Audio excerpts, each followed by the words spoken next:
I'm Nick Baumgarten here alongside Brendan Quinn at Chrysler Center, where Michigan drops a critical 71-61 decision to Iowa. A game they had to have. Game they had to have to get in. Yeah. I think we both agree with that. They couldn't do it. Never looked urgent. No, they didn't come out, and I mean this is just a thing. You know, we can use those terms, sense of urgency and fire or whatever. If that's a thing, they don't have it. No. Iowa's a better team than Michigan is, and Michigan would have really had to have played darn near, not perfect, but they would have had to play really, really well tonight. They would have had to have played at the level that they did against Purdue and Maryland to even have a chance tonight, and they came woefully short of that. They fell down 15-5 to start the game. They fell down by 15 points early in the second half, and they were looking up all night, and they're not good enough to come back against a team like this. They can't get defensive stops against a team this good to come all the way back and actually win a game like that. When we talked about earlier in the week on the podcast, I mean, they're not a tournament team. They just don't, I mean, They are what they are. I think that's the stamp you put on them right now, right? I mean, they are what they are, and what that is not a tournament team.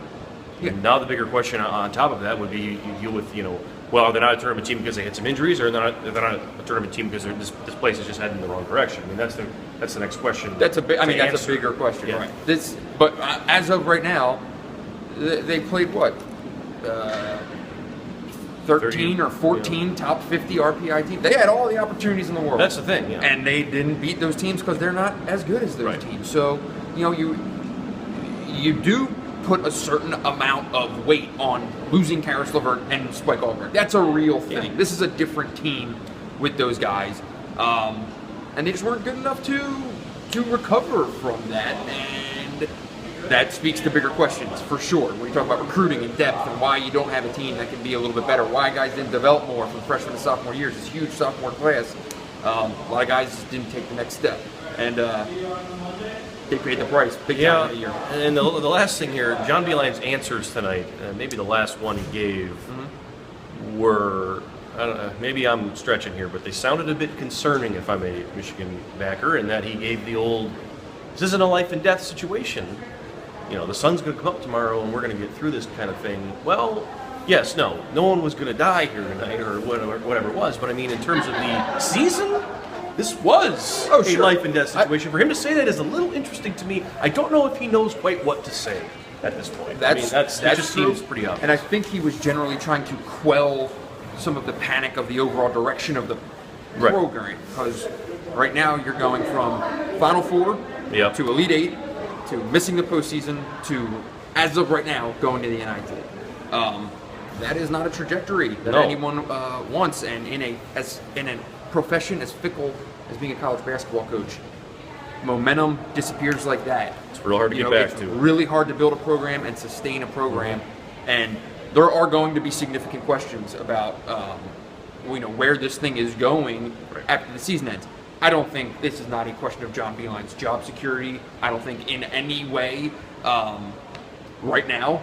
Right now, no. But things are happening that people are starting to question things that as of 2 years ago were not even remotely near the radar. I mean, it was so far-fetched for them to be in this situation 2 years from now. This is no longer a, what looked like a given situation where they were just going to be in the tournament every year. This is now all of a sudden this is back to being a place that it's 2 years now, and I know injuries have happened, but this is no longer a stamp them on the beginning of the year and say, well, they're going to get in. We'll just see what seed they have. Yeah.